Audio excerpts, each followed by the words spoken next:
Howdy. This is the Views from the Schott podcast. I'm your host, your one and only host, Tim Miller, and today is Tuesday, October 21st, 2025, and I wish you a very, very, very happy Global Iodine Deficiency Disorders Prevention Day. Today's show continues the 2025 season preview series. Today, we've got Connor Lamons joining the show once again. Connor joins typically around this time of year, have him on as a part of the season preview series. So welcome back, Connor. As we get into this conversation, may have some new listeners or viewers and all those types of things. Please make sure you follow on the socials at The Schott Pod on Twitter and on Instagram. And you can go to viewsfromtheshottpodcast.substack.com. Super long URL, but it's linked in every episode, whether it's Apple, Spotify, or YouTube. Subscribe there for free for some more Ohio State basketball content. Connor, thanks for being here. How are we feeling as we record on this Monday evening? We wait for the decision on Anthony Thompson, but here, I mean, it's almost Halloween, so it's spooky season, and we're just going to get to the worst possible scenarios for Ohio State basketball. Feeling pessimistic tonight, Connor? Hey man, thanks for having me. Yeah, there's nothing more Ohio State basketball than talking about all the bad things that can happen with Ohio State basketball. So, that's just how it is. Yeah, we're excited for this one. So I don't want to leave a bad taste in your mouth for too long. So we'll have another guest, like I said earlier this week, have another guest to talk best case scenarios. But I felt in my heart that Connor would be perfect for this based on his humor on Twitter and based on conversations with him. The sense of humor is perfect for this episode. So Connor, you're the guest. You can go first. We kind of DM'd back and forth with a couple of worst case scenarios for Ohio State basketball this year. Where do you want to start in this night of terror? What worst case scenario is top of mind for you? Sure, you sent me this, and so I have a list at the top. I put doomsday scenarios, and number one, doomsday scenario, I put what if Christoph Tilley actually isn't a Big Ten caliber center? I went through all of his game logs. This is very subjective, but basically against any good teams. So I included like Boise State, Gonzaga, St. Mary's as good teams. Mm-hmm. Other than that, only out of conference games because the rest of his conference games stunk. He averaged about 8.5 points a game against good teams. That's about 20 games in 3 years. Everybody seems very convinced that like he's going to be very good. He's going to transition smoothly, and he's exactly what they need. But that's what I present to you. What if he's not? What if he's not a Big Ten caliber center? I can't believe, like, I'm already feeling like tense within my own person right now with that one. The fact is that like we've heard really, really good things about Christoph Tilley. I've shared on this show that there are going to be nights where Christoph Tilley is the best player on the floor, not just for Ohio State, but any team in general when Ohio State is out there. So the expectations are really high. The one concern that I've had with Tilley has been his rebounding rate, which I'll pull that up here in a second. But given the fact that he is a 7 foot flat, 7'0" the rebounding rate, not great. Last year, his offensive rebounding rate was 8.3%. That's 53rd percentile in college basketball. And his defensive rebounding rate was 55th percentile in college basketball. So overall, for a 7-footer, he was relatively average rebounding the basketball. That's been my concern. It's never dawned on me to go back and look about Tilley's stats when he's played real live competition in the Power Five, and then kind of like you said, like the mid majors that probably could compete, I guess, Yeah. over the course of a college basketball season in the Power Five. So that's definitely something that I guess we can consider. The play style, I think, is a perfect fit for Ohio State. It's a perfect fit for Jake Diebler. I guess we got to peel back the layers here. How do we get to the point where Christoph Tilley is only scoring 8 points per game? And maybe that's okay for Ohio State. Maybe that's all they need. But if he is scoring 8 points per game, it's probably still a little bit low. So if he is doing that, how do we think he gets there? Right. I would agree that like 8 points a game would be a disappointment if that is what he averages for Ohio State. I don't think he needs to be a superstar for Ohio State this year for them to be good. I think that he probably needs to score, I don't know, maybe 10 or 11 per game. If he could give them 4 or 5 ish rebounds per game, no less than 4 or 5. but at least 4 or 5 rebounds per game. I think that's what you're looking at is like, hey, that's exactly what we need out of that spot. My bigger concern, I guess, a secondary concern with that is if he turns out not to be as great as we think he is. I think that they're kind of on thin ice with their other options at that position. So they want Tilly to be able to play, and Tilly wants to be able to play 30 minutes a game, which he's never done before. What if he's not that great and he can only play 20 minutes a game? Can you rely on Ivan Yegovan to then give you 15 to 20 per game? What you saw from him last year, I will say no. I don't think that Ivan is probably a good enough basketball player, to put it bluntly, to give you 15, 20 in the Big Ten. So maybe the stats aren't crazy important for Tilly, give him 10 or 11 points. But for me, it's more of what lies underneath. And if he's not what they need him to be, I don't think they have a viable option B, plan B. You're good at this. You're making me uncomfortable with like every sentence. The discomfort here for me rises. So I'll parlay that into like my first one if we can kind of combine this. So mine would be, what if Josh Ojawuna, or I spoke to someone today who corrected me on how to pronounce his name. I'm still going to get it wrong. Just is what it is. But Josh Ojanwuna, what if he can't play this year, or what if by the time he's playing, we're halfway through February and Ohio State is way on the outside looking in for the NCAA tournament? That goes into if Tilly isn't what he's supposed to be. And I agree on Negavan. I don't think that he's a player that you want getting 15 minutes per game at this point. From what I've seen, what I've heard, and even in open practices and things like that, I think that he's been a little underwhelming, and the propensity to foul, especially on a team that just fouled all over the place last year, I don't really trust that that's cleaned up with him in particular. So if that's the case, who's playing the 5? Like Amari Bynum, is he sliding to the 5? Because if you think about it too, like if you get into foul trouble, even with Tilly being a good player, if Tilly gets 2 fouls with 12 minutes left in the first half, and you got to go to Negavan and you got to go to, I don't know who else. There's not another center on the roster right now who's healthy. So the front court depth, specifically at the 5, that really makes me nervous. Yeah, I think I think I was talking to somebody at the open practice today, and I said I think Ohio State does have maybe one of the best starting 5s in the Big Ten. I really like their starting 5. I I don't think anybody should be comfortable with, in my opinion, their depth anywhere off the bench right now. Right, I like their starting 5. I like their chances to be a great team if all 5 of your starters can play 30 minutes a game and none of them gets hurt. Um, but yeah, like you said, like I feel like they're kind of on thin ice. If you think of like an iceberg, if it cracks, if Tilly gets hurt, what if Tilly sprains an ankle and he's out 4 or 5 weeks? Well, then yeah, you got to put together the minutes at the 5 between Yegovan, maybe slide Bynum over, maybe Brandon Knoll over. I don't know if any of those are ideal. So I like the starting 5. Very unsteady beneath the starting 5.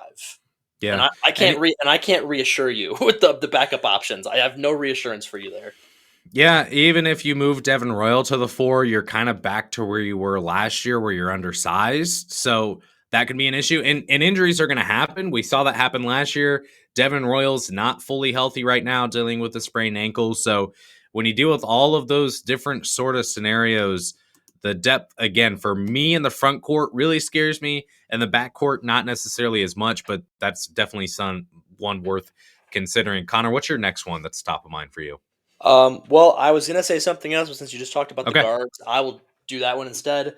What if Bruce Thornton or John Mobley gets hurt and is out for a considerable amount of time? There's been nothing has happened in their career to this point that would, they're not injury prone, but it's more of if it was to happen. Tim, do you trust like Gabe Cups to jump in and start at point guard and give you 25 to 30 minutes a game? Or do you trust Tayson Chapman? Or do you trust Matthew Grujicic? Like, if it was to happen, do you trust any of those guys? Have any of those guys established so far that, yes, they are Big Ten caliber players that can give you 20 to 25 minutes a game if needed? You tell me. So here's the funny thing. So if Bruce Thornton or John Mobley Jr. goes down, you're going to be turning to either one of two. You're going to be turning to Taysom Chapman, who's coming off of a torn ACL and has played very, very sparingly in college basketball. And year one at Ohio State, my take on him has always been he looked pretty timid. He didn't look like he could command the offense for Ohio State there at guard.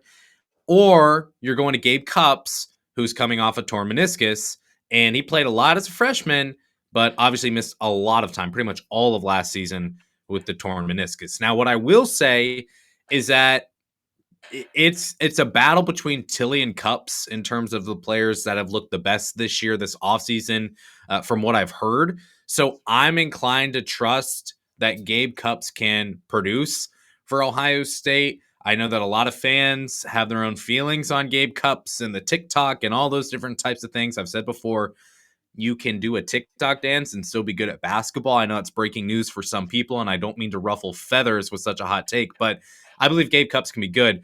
The thing is, though, and I was actually thinking about this today. So Bruce Thornton, as a freshman, played 35 games. As a sophomore, he played 35 games, and last year he played 32 games. I don't believe he's missed a single game at Ohio State. He missed one game. He had a migraine Oh, against that's right. before Nebraska 2 seasons ago. Other than that, Yep. he's started every game. Yeah. So is that like, are we on, you can take either side, but you got to lean in on one of the two. And one is he's highly, highly durable. And he's handled 3 years starting in college basketball, missing one game, not due to anything on the floor necessarily. Or I guess you could extend that to say, because he's been so trustworthy, he's going to play a bunch of games as a senior for Ohio State. The other side is like, man, is he due? Like, is he due just to miss 2 months this year? So you got to pick one or the other. I would like to say that he's durable, of course. But yeah, I mean, I think that's something to think about again. Like my trust in Gabe Cupps, honestly, my trust in Matthew Grujitic may be higher than my trust in Taysom Chapman. But you've got some guys there in the backcourt with Chapman, with Cupps, and with Colin White who have dealt with injuries and haven't really proven themselves.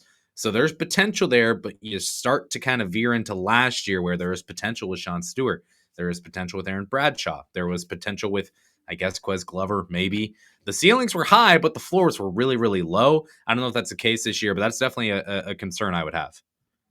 Yeah. I mean, I would say to your point about liking Cupps, I would feel definitely more confident subbing Gabe Cupps in as a starter versus if you had to sub in like Yegovan as a starter at center. Because Yep. I think that Cupps, hypothetically, if he was in for Mobley or Thornton, he would be okay as a guy that takes 3 or 4 shots a game total. And other than that, he's just dishing it out to Devin Royal and Brandon Knoll and Bruce or Junie, whoever's in there. I think he'd be comfortable just taking a few shots. You don't maybe need Gabe Cupps to produce a ton. Just play your role. Don't turn the ball over. I think he could do that. I think he could do that. Yeah, no, I would agree. And again, like I know a lot of fans are lower on Gabe Cupps than probably those inside the locker room, but I guess if you're an Ohio State fan, you have to hope that if you're low on him, that you're wrong and that the team internally is right on Gabe Cupps. So we'll see about him in particular. I'll go to a what if scenario here that isn't necessarily player specific, but it's more so situationally. So Ohio State last year, in games decided by 8 points or less, they went 5-11. That's like the Cleveland Browns special, but honestly a little bit better than what you'd expect from the Browns in our lifetime. Not good. So what if this year close losses bites this team again? Connor, thoughts? They probably missed the tournament. I did ask him about that, Jake Dealer, about that at Media Day too, a couple weeks ago. And I mean, he kind of just said, we run the last 2 minutes of a game in practice. We run that last 30-second drill in practice every single day. And so he kind of, it wasn't really a question that you can say, oh yeah, like this is exactly how we're going to address that, but more of, we practice that end of game situation every single day. And I trust that these guys, especially now that we have a higher basketball IQ, that's a big phrase he's been throwing around. Mm-hmm. Now that we have collectively a higher basketball IQ, I think we've got the guys to execute in the last seconds. But they would miss the tournament if they keep losing games by 2-3 points. Yeah. Yeah, I mean, I think I think the loss to Michigan last year sticks out the most in terms of a game that you feel like you could have won. But Bruce Thornton misses that shot. Like, some of these shots that were missed or the turnovers, a lot of times I don't know how you necessarily blame that on Jake Diebler. Like, Bruce Thornton has not really been all that clutch. Josh Beloha did a great job. I think maybe after that Michigan loss, kind of going through every single time Bruce Thornton's had an opportunity to get a shot off when the game is within one or two possessions, something like that, and less than 2 minutes left in the game. And statistically, he's not been good for Ohio State.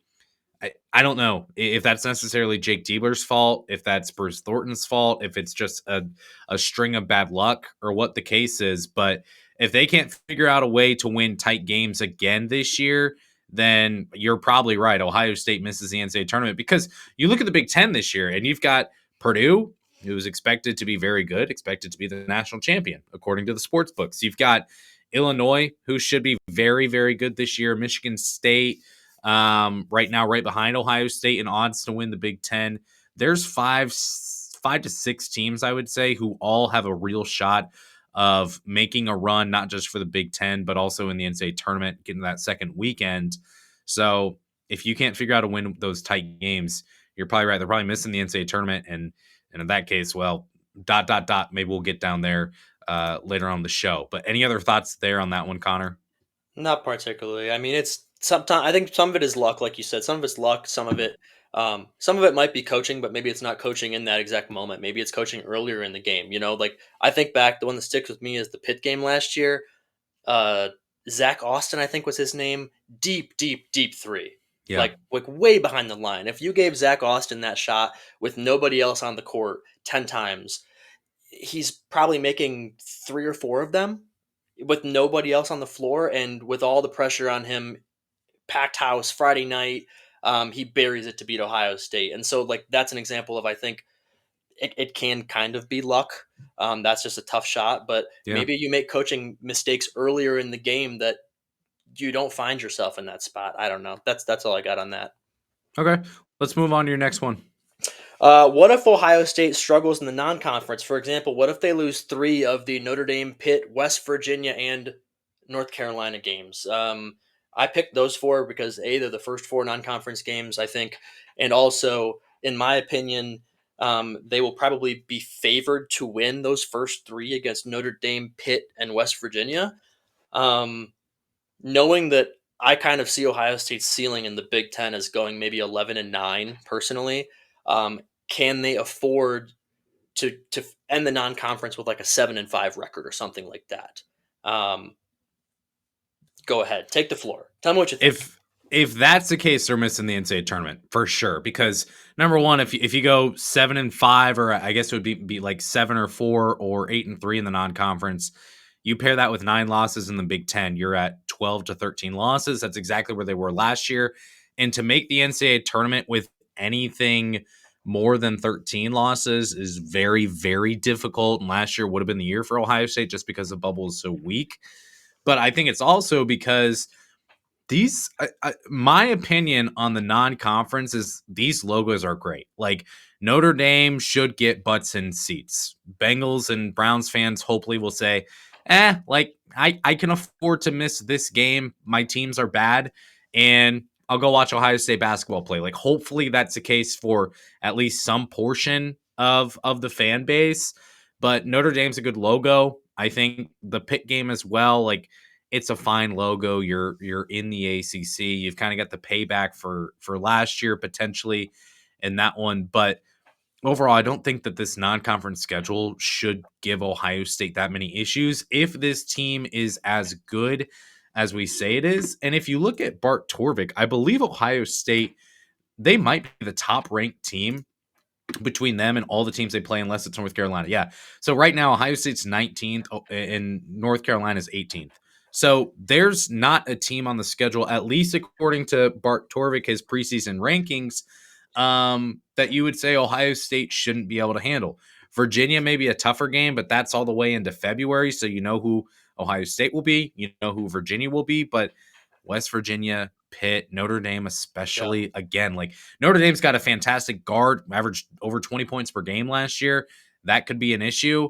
But man, like these are games Ohio State should win. And if they're not winning these games in the non-conference, then it probably doesn't bode well to them being competitive in the Big Ten. I agree. And again, this was a doomsday scenario. I do think, like I said, I think that they will be favored to win Notre Dame, Pitt, West Virginia. Notre Dame is probably going to be picked to finish somewhere in the middle of the ACC. They're playing on the road in Columbus. They should win that game. Yeah. Pitt, Pitt got absolutely just their roster just got absolutely ransacked by the portal and by graduation. Pitt is not going to be good. So we've seen playing on the road in college basketball as the great equalizer. It's still, I don't think it's going to be easy for House to win at Pitt, but they should. And truthfully, I don't know a ton about what is on West Virginia's roster with Darren DeVries jumping ship again, going to IU. I think the new coach there is Ross Hodge, who was from North Texas, maybe. I Ross think that's Hodge. right. Yeah. I don't know much about. I just know brand new coach again. Like for the second year in a row, they've got a brand new coach, and you're playing in Cleveland. Those are 3 games Ohio State should win. Things could get hairy though if they lose one of those or 2 of those, because North Carolina could be tough. Yeah, so on West Virginia, they've got Ross Hodge there, who won 66% of his games at North Texas in only 2 years. That game could be plucky. Any kind of neutral site game, I feel like is just weird. Like me personally, I would rather go compete in an away raucous environment than a neutral site game, which generally feels like nap time, even though it's going to be in Cleveland. Like you just don't pack out the seats. I mean, look at the Ohio State Texas game last year. That was brutal to watch on TV. And West Virginia is going to contrast styles in a very, very major way to Ohio State at North Texas. Their pace, I think, might have been 0th in college basketball last year. I think they had the slowest pace in college basketball last year. If it wasn't the slowest, it was near that. So that game feels like it could go West Virginia's way. But again, it's a game Ohio State should be favored in. If you're like top 35-ish in Ken Pom and Bart Torvik, you should be inside the bubble when it comes to March Madness. The only 2 teams that are there are Virginia, and they're right there on the line, and North Carolina, which I am famously very low on North Carolina at this point. So those are games they should win. But again, like you said, like if these are losses, that is doomsday, and I wouldn't feel confident about their ability to win in the Big Ten at that point. Anything else there, Connor, or I can throw my next one out there? Keep rolling. Go for it. Alrighty. So I guess another question, kind of getting away from players, but more so sides of the ball. What if the offense can't catch up to the defense this year is a question of mine. So I think overall we can have a lot of trust in the offense going into this year. I think we can have a lot of trust in Bruce Thornton. He's obviously a very, very known commodity for Ohio State at this point. John Mobley Jr. has looked absolutely incredible in at least the open practice I went to, and just from early returns on how the offseason's gone for him. Really, really good feedback on Christoph Tilley and his ability to score from behind the three-point line and at the rim. And I think that there's potential for Brandon Knoll to be a good scorer. I've heard Devin Royal has really markedly improved his three-point shot this year. So offensively, I think Ohio State's going to be fine. Jake Dealer wants to push the tempo. He wants to push the pace. They've done that, and they've adjusted this offseason. I think the offense is going to be fine. Defensively, that's my concern. And if Ohio State is going to push the tempo and get a lot of shots up, and they're going to score 78 points per game, but the defense can't keep up with the offense, and they're still giving up as many points, this could be a situation for Ohio State where you're looking at some of those close losses, looking at like an 86-83 loss or something like that, which is pretty close, I think, to the Michigan score last year, unless I'm crazy. But if the defense can't keep pace with the offense and the tempo, that's going to be an issue. Connor, I send it to you. I think that's a legitimate concern. I don't think that Ohio State's going to be great defensively this year. I just don't. When you look individually, I don't see anybody on this roster that kind of says like, "Well, there's your on-ball stopper," right? Andy Katz had a list out. I don't know if you saw it this week, kind of funny, where he had Bruce Thornton as, I don't remember if it was in the Big Ten or in the country, but he had him as like the 8th best defender, I think, in the Big Ten, or was it in the country? I don't remember which, but I do know he's top 10. I'm going to try to find it right now. And I think it was believe it was Joe Jackson, who is a host of Boilers in the Stands podcast, quote tweeted that and said, like, "Is like, am I saying things correctly? Is Bruce there?" And I responded and was like, "Yeah, I also noticed that because I think that Bruce is, I would say, is closer to being an average defender than an elite defender. He's a good defender. He's not great. Hmm. He'll if you throw a lazy pass in the lane, he will jump it and take it. He will block a shot every 10 games, and everybody will freak out. But he's an okay defender. Ohio State doesn't really have an elite on-ball defender, and they don't really have a shot blocker. Um, they had a shot blocker in Sean Stewart. They had a shot blocker in Felix Akpara before that. They don't really have a big guy that's going to block shots. Ivan Yegovan can prove me wrong if he gets the playing time to prove it. Um, Although Ohio State has been, I think they were top 50 in defensive efficiency last year, and I think they were in like around 60th the year before that. That level of defensive efficiency historically is not going to get you to the Sweet 16, but you can field a tournament caliber team with that kind of defense. So I would expect them to probably fall around 50-ish, and that maybe isn't good enough to get to the Sweet 16, but you can live with that to make the tournament. Yeah, so just to clear this up, Bruce Thornton is the 8th best defender in all of college basketball, according to Andy Katz. Not in the Big Ten, all of college basketball. Which again, like Bruce Thornton's a really good player, and I'm happy to see him get the recognition on a national level. But is he a top 10 on-ball defender? No, I don't think anyone would really say Uh, that. So Ohio State, not in efficiency, but just defensive rating alone last year, they were just 55th percentile in college basketball. So they're right on the line of average across all teams in college basketball last year. And I 100% agree. Like, I guess you have fans who don't trust John Mulvey Jr. defensively. I don't really agree with that, but I also don't think that he's a phenomenal defender. Christoph Tilly brings size, but kind of like you mentioned, he doesn't have the shot blocking ability, especially that a player like Sean Stewart did. Devin Royal, I can't believe, I don't even know if either of us brought up anything on Devin Royal, which we need to talk about at some point, but Devin Royal on the wing, can he defend there? That's a question that I would truly, truly wonder about as well.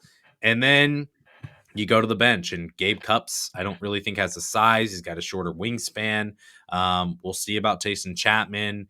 We'll see about Colin White, for example, and Grew. But overall, on this roster, I mean, I don't think there's a player that has a prayer at like a Big Ten all defense team or anything like that. And if that's the case, then this could be a team. Last year, they allowed 73.5 points per game. That was 43rd percentile in college basketball. If they're giving up 73, 74, 75 points again, that's going to put a lot of pressure on the offense. Yeah, and 2 years ago, 2 seasons ago, when Holtman was fired, Diebler took over. I wish you could sort in Ken Palm defense efficiency from like a date to a date because they finished, I think, at 63rd overall. But when Holtman was fired, they were not that high up in defensive efficiency, and a lot of that, especially if you watch a Jake Diebler practice, hustling is the expectation. Busting your butt down the floor is the expectation. And so for me, part of the improvement defensively from when Holtman got fired and Diebler took over was kind of the expectation that you are going to hustle. You're going to bust your butt to the other end of the floor. You're going to help on defense. And if I see you slacking, you're going to sit next to me on the bench for a minute or two. And they were working on that on Monday afternoon at the open practice. It was a lot of like, basically as soon as the offense scored a basket, there was a second team waiting at half court, and that second team got the ball at half court and took off. So the team that just scored actually had to try to beat that other team that Wow. was Yeah. waiting at half court. You had to get your butt down there and beat that team down there, even though they had half of a court advantage on you. That's what they're trying to pound into these guys' heads, and so that gives me a little confidence that they won't be terrible defensively. But hustle doesn't make up for everything. So I'm on college basketball analytics. It's got the last 10 games of the year, which Diebler had 11, but still 83rd percentile in defensive rating at 103.0 exactly. So that's basically all of Diebler's tenure taking over for Chris Holtman. That would be a really, really good number. But yeah, I mean, I 100% agree that there are questions defensively for this team, and I'm not sure how many players you have who can step up and be that stopper. So we'll see what happens. Connor, I'll let you bring up your next one.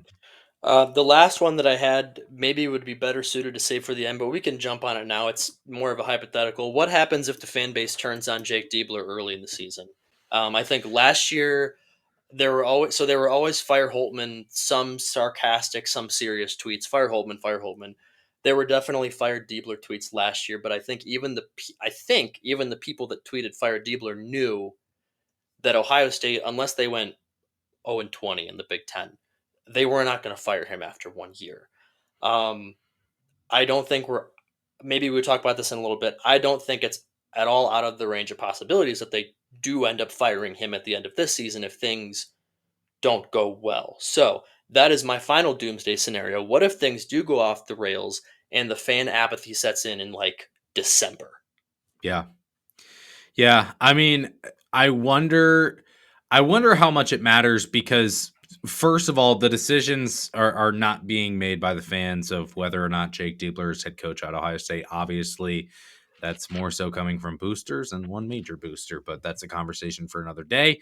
Regardless, I do wonder like how the shot looks in January and February because that's something where they've talked a lot this offseason about the environment's going to be better and the in-game environment and atmosphere and game experience is going to be a whole lot better this year. They've made some upgrades in the shot. That's all good. Doesn't matter if you don't have butts in seats.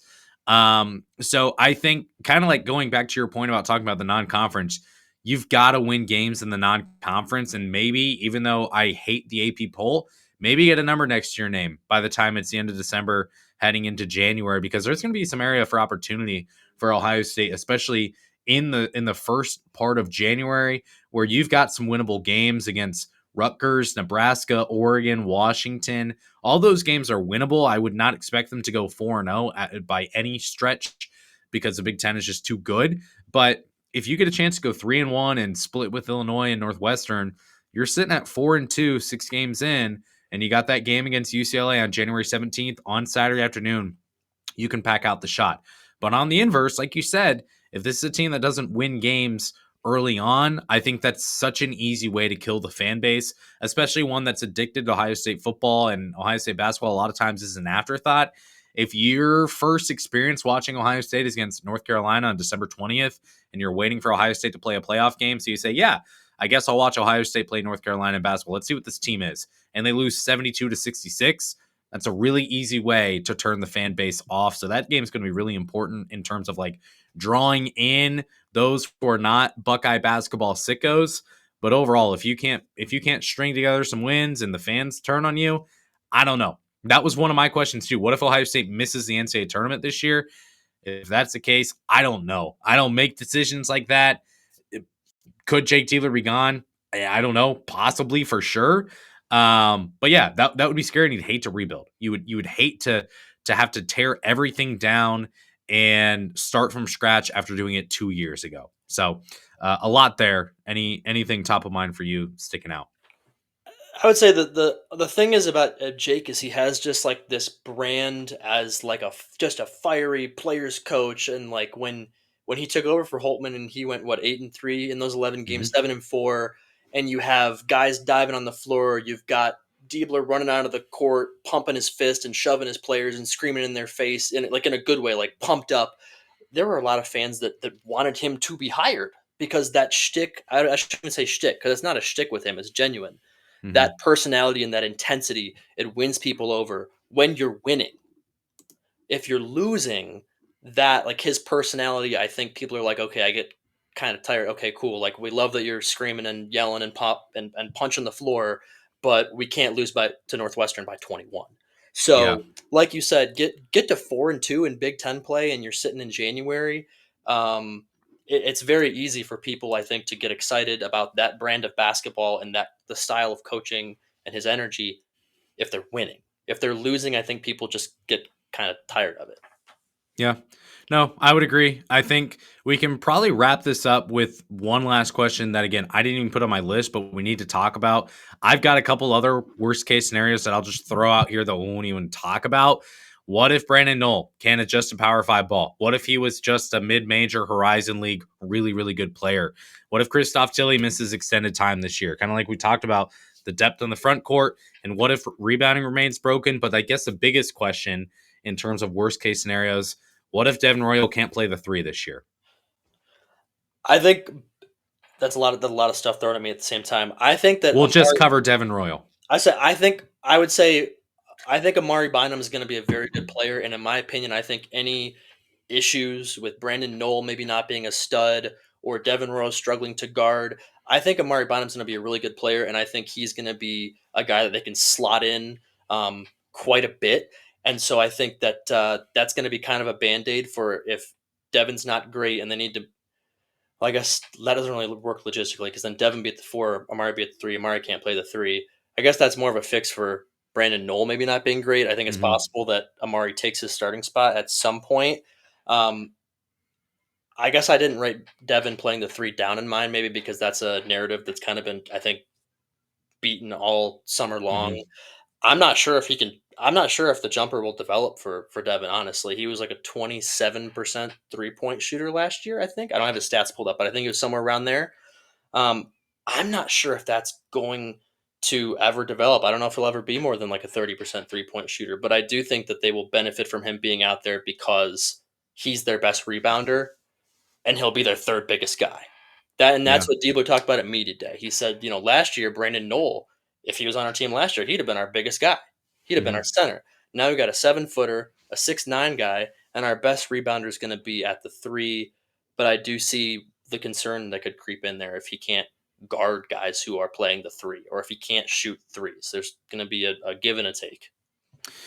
Yeah, when I think of Devin Royal playing in the backcourt, I think of dribbling the ball off your shin. I think of turnovers. I think of clunkiness, trying to play with the ball in your hands. I think of not a lot of 3-pointers made. And I think of a lot of fouls defensively. That's what I think of when Devin Royal plays side. My argument has been that just because someone is listed at the 3, just because someone's listed at the small forward, doesn't mean that you can't create actions where this type of player can still get to the block where they're really good. Because if you have a 6'6" Devin Royal on a 6'6" or even 6'7" small forward, you can still score on him in the post. Devin Royal proved that he can score on guys who are bigger than him in the post. So that doesn't mean that he can't get actions where he can score there necessarily. So it's a concern I've had. It's something that, at least for me, has been squashed a little bit from just conversations I've had the chance to have with some people.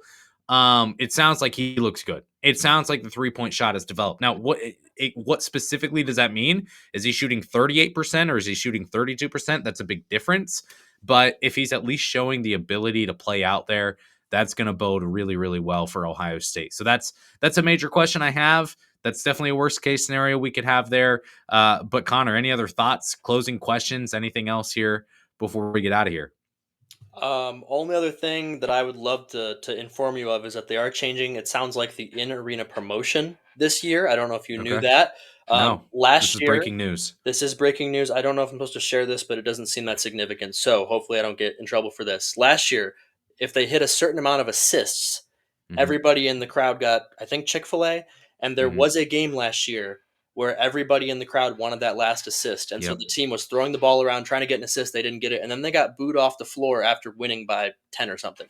Yeah. Allegedly, they are changing that now to if the other team misses X number of free throws, everybody gets Chick-fil-A chicken nuggets, allegedly, which is Okay. good. You should do a promotion where you're rooting against the other team, Yep. not rooting, not something that would make you upset at your own team. So that's your news. That's hard hitting. That's why you stick around for the entire show, and I am very pro that, especially in an environment like the Schott, where Ohio State's not known for its home court advantage. It's more of a not necessarily disadvantage, but just we don't really think about it. And if you can get the fans really into it and get them trying to cheer to for other teams to miss free throws, especially if it's a 3-point game down the stretch, then that could be big. So if that's what it takes, man, if that's what it takes to get the fans into it, then I'm all in. So That's big news. I appreciate you breaking that news here on the Views from the Shop podcast. I will absolutely use that as clickbait for the tweet when I post this, and I will use it shamelessly.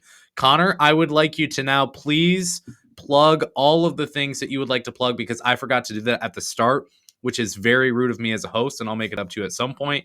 But plug all your stuff, please. Hey, you're good. Stuff that I'm most proud of, I write at landgrantholyland.com. I will be doing hopefully 2, 3, 4, 5 articles a week at Land Grant once the season really gets rolling here. I also record the Bucketheads podcast for Land Grant with Justin Golba. So check that out on Spotify. My Twitter is at @Lemans_Connor. Also follow the Land Grant account at LandGrant33 for written work. Connor does a fantastic job covering Ohio State basketball. Here's what I'll say. You're never, out of my lips, I will never say bad words about Adam Jardy, but I will say this. Connor Lemans deserves some more love. Like, Jardy's known as kind of the god of Ohio State basketball coverage. Lemans, he's right up there, okay? And we all need to recognize that. I'm not saying, like, we don't need to get on our knees and bow to you necessarily, but I don't know, maybe like the just standing up bow type of gesture would be fine. That's just me saying it. He's breaking news on the show, so that's big. Connor, thanks for being here. Go ahead. I say far too kind. Far too kind. No, it's true. It's true. I'm not here to pump Connor up or anything like that. It is true, but this is we're going too far down the road of like me. I'll say some rude things to you when we're done recording. Okay. Thanks for listening today. We'll have another show coming Thursday with another special guest. Until next time, thanks again for listening or watching today. I will shut up. Before you shut me off, go Bucks.